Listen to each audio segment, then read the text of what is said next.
चलिए अब मिलाते हैं आपको अगली शख्सियत से। जीवन में इच्छा शक्ति, जुनून और लगन से कुछ भी संभव है। इस बात को चरितार्थ कर दिखाया बीजापुर के छोटे से गांव के रहने वाले कार्तिकेय केजी ने। कार्तिकेय एक साधारण परिवार से निकलकर आज बॉलीवुड की केसरी जैसी 4 बड़ी फिल्मों में काम कर चुके हैं। उन्होंने अपने काम के दम पर अब अपनी एक अलग पहचान बनाई है। याराना वेब सीरीज में मुख्य किरदार में नजर भी आते हैं। फिल्मों में काम करने के कई साल तक कार्तिकेय ने स्ट्रगल किया। इमलड़ी गांव से बॉलीवुड तक का सफर कैसा रहा, आइए जानते हैं कार्तिकेय की जुबानी। बस्तर अब बदल रहा है। बस्तर की पहचान, बस्तर की तस्वीर अब बदल रही है और अब वक्त आ चुका है कि बस्तर को सिर्फ नक्सलवाद के नाम से नहीं, बस्तर की खूबसूरती, बस्तर की संस्कृति के साथ साथ, बस्तर के खनिज संपदा के साथ साथ, बस्तर के युवाओं की जो हुनर है उससे भी जाना जाए। अभी हमारे साथ जो शख्स मौजूद हैं, कार्तिकेय, आप देख सकते हैं।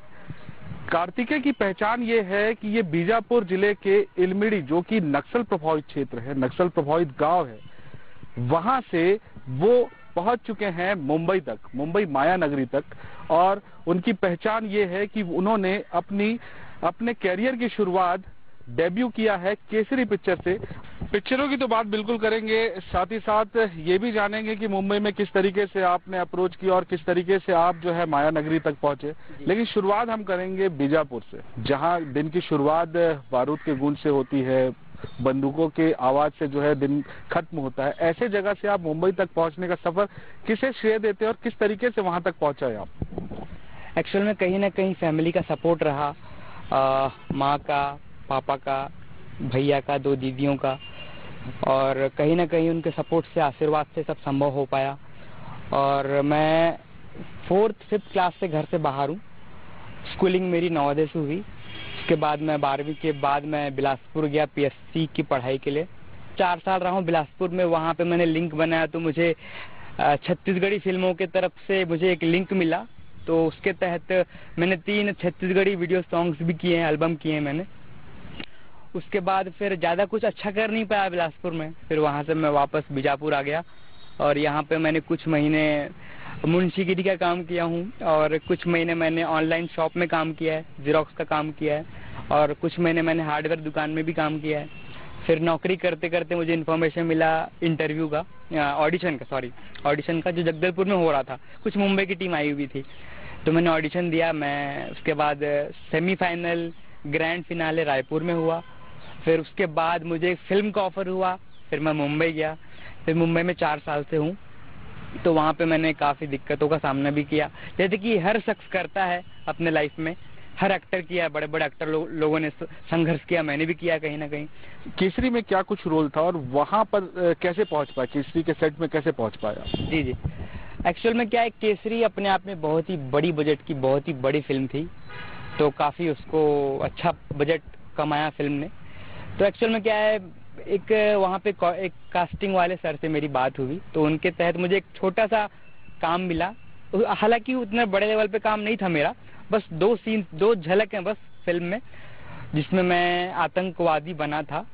तो बस 2 झलक है फिल्म में, जो मेरे लिए अक्षय कुमार सर के साथ काम करना अपने आप में मेरे लिए बहुत बड़ी बात है। कोरोना से कितना फर्क पड़ा है बॉलीवुड को? मुंबई माया नगरी कही जाती है, बॉलीवुड वहाँ पे पहचाना जाता है। कितना फर्क पड़ा है कोरोना से उसको? एक्चुअल में एक टाइम था, बॉलीवुड इंडस्ट्री मतलब बहुत हाई लेवल पे थी, मतलब पैसे के मामले में, काम के मामले में। बट ये 2 साल से लॉकडाउन की वजह से, कोरोना की वजह से फिल्म इंडस्ट्री को बहुत नुकसान हुआ है। कहीं ना कहीं बहुत इंडस्ट्री पहले की अपेक्षा थोड़ा सा लेवल कम हो गया है, सिर्फ और सिर्फ लॉकडाउन और कोरोना की वजह से। और बहुत सारे एक्टर्स जो वहाँ स्ट्रगलर्स थे, एक्टर्स थे, अभी काम तो बहुत स्लो चल रहा है बॉलीवुड का, तो बहुत सारे एक्टर्स अपने घर चले गए। अब माहौल का ठीक होने का सब वेट कर रहे हैं, माहौल ठीक हो जाए तो दोबारा से नए सिरे से इंडस्ट्री आगे बढ़े, काम शुरू होगा। बस माहौल सही हो जाए उसका वेट है। अच्छा, बॉलीवुड में भी आपने 4 फिल्मों में काम किया, उसके बारे में कुछ बताइए कि किस तरीके की फिल्म है और किस तरीके से जो है अब आगे की आप प्लानिंग कर रहे हैं? ये जो फिल्म मेरी रिलीज हो चुकी है, तो इसके बाद हमको अगला कंटिन्यू, मेरे पास 3-4 वेब सीरीज और हैं जिन्हें मुझे करना है, लखनऊ, कानपुर या दिल्ली में शूट करना है। काम तीन वेब सीरीज हैं अपने पास। तो अब पहला का बस रिस्पॉन्स पब्लिक का अच्छे से मिल जाए तो अगला काम करने में मजा आएगा। बस पब्लिक का रिस्पॉन्स का ही देरी है बस। वेब सीरीज में किस तरीके से, क्योंकि कोरोना काल में ही आप लोगों ने शूटिंग की, किस तरीके से चीजों को करते थे आप लोग? एक डर भी था कोरोना का, और उस बीच में शूटिंग भी करना है, उस बीच में लोगों को अपनी जो वेब सीरीज को कंप्लीट करके देना है। एक्चुअल में सर, हाँ, पिछले साल भी लॉकडाउन कहीं ना कहीं था, बट हमने उस माहौल में भी हम लोगों ने शूट किया। तो काफी दिक्कतों का सामना हम लोगों ने किया सर, कि जैसे कि चैनल से मीटिंग करना, उसमें मूवी का अप्रूवल लेना, प्रोड्यूसर से फंडिंग करवाना, पूरा कास्टिंग करवाना, बहुत सारे काम होते हैं फिल्मों में। तो वो सब काम करवाने में कम से कम 2 महीना लग गया। और जब अपना शेड्यूल स्टार्ट हुआ शूटिंग का, तो तब भी हम लोगों ने कम से कम 1-1.5 महीना सर कड़ी मशक्कत हम लोगों ने की। कसम से बताऊं, बहुत मेहनत की हम लोगों ने फिल्म को लेके। और सर अभी जो फिल्म आई है, कम से कम वो 5-6 महीने का मेहनत है। 5-6 महीने का मेहनत के बाद वो फिल्म अभी जो आप लोग देख रहे हैं, वो 5-6 महीने का मेहनत है। और प्रॉब्लम्स तो आई सर, कहीं ना कहीं प्रॉब्लम्स आई, बट हम लोगों ने उस प्रॉब्लम को ओवरकम किया। हम लोगों ने हार नहीं मानी। अच्छा, अब जब धीरे धीरे आप सफल हो रहे हैं, आपने वेब सीरीज बना ली, आपने अब 4 पिक्चरों में काम कर लिया, धीरे धीरे सफल हो रहे हैं, ऐसे में अब उन फ्रेंड्स के साथ, घर वालों के साथ उनका एक्सप्रेशन क्या रहता है, उनका कि वो कैसे रिएक्ट करते हैं अब? अच्छा question, thank you so much sir. अब जब स्क्रीन पे मुझे मेरे फैमिली लोग देख रहे हैं, पेपर्स में मेरे पोस्टर्स आ रहे हैं, तो कहीं ना कहीं जो लोग मुझसे बातें नहीं करते थे, उनका मुझे फोन आता है। जो लोग मुझे मेरे बुरे वक्त में मुझे सपोर्ट कोऑपरेट नहीं किए थे, वो भी आज मुझे बधाइयाँ देते हैं। और फैमिली का भी काफ़ी अच्छा रिस्पॉन्स है कि तू अपना नाम कमा, परिवार का नाम रोशन कर। फैमिली से भी सपोर्ट मिल रहा है। एक अंतिम सवाल, अब क्या कुछ मैसेज बस्तर वासियों को देना चाहेंगे? क्योंकि बस्तर में जिस जगह से आप हैं, उस जगह से जिला मुख्यालय तक पहुंचने के लिए कई युवाओं को काफी संघर्ष करना पड़ता है। वो अपने आप में जो है इतने टूटे हुए हैं, इतना पिछड़ा हुआ क्षेत्र है कि बड़े लोगों के सामने खड़े होने में भी जो है यहाँ के युवाओं को डर लगता है। एक सोच बनी हुई है कि वो किस तरीके से ऐसे लोगों का सामना करेंगे। आप मुंबई तक पहुंच गए हैं, तो अब ऐसे युवाओं को, ऐसे लोगों को क्या कुछ अपील करेंगे, क्या कुछ संदेश देना चाहेंगे, ताकि बस्तर में शांति भी हो और बस्तर के लोग जो है आगे भी बढ़ सके? सबसे पहले तो सर, अगर बस्तर के युवाओं को मैं कुछ मैसेज देना चाहूँ तो ये बोलूँगा कि आपको जो इच्छा हो, आप जो करना चाहते हो, जो आपका दिल बोलता है, आप वो बिल्कुल करो आप। और कहीं ना कहीं जो यहाँ के पेरेंट्स हैं, फैमिली मेंबर्स, उनको भी बोलना चाहूँगा, अपने बच्चों का सपोर्ट करो। वो जो करना चाहते हैं वो करने दीजिए, उनको कोऑपरेट कीजिएगा।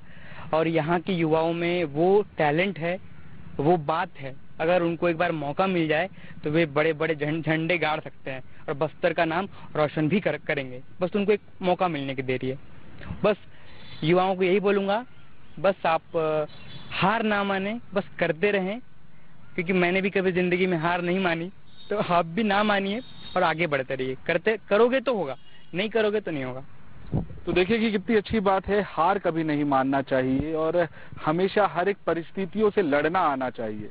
चाहे वो बस्तर के अंदरूनी क्षेत्र जहां नक्सल प्रभाव हो, जहां पे कोई सरकारी योजनाएं तक नहीं पहुंची हो, वहां के युवा हो, चाहे वो शहर के महानगरों के युवा हो, हार कभी ना माने। जब एक बस्तर बीजापुर जिले के इलमिड़ी गांव, जो कि नक्सलियों के कब्जे में, नक्सलियों का काफी प्रभाव है उस गांव में, उस जगह से अगर कोई युवा अपनी इच्छा शक्ति से, अपने हौसले से मुंबई माया नगरी तक पहुंच सकता है, तो बाकी युवा भी ऐसे काम कर सकते हैं। और अब धीरे धीरे बस्तर की तस्वीर भी बदलती जा रही है और बस्तर के युवा ही है जो आगे बस्तर को शांत बस्तर और सुखमय बस्तर बनाएंगे। कैमरा पर्सन महेंद्र के साथ प्रशांत गजबी, बंसल न्यूज, जगदलपुर। और हमारी अगली शख्सियत एक बेटी है। ये बेटी बस्तर की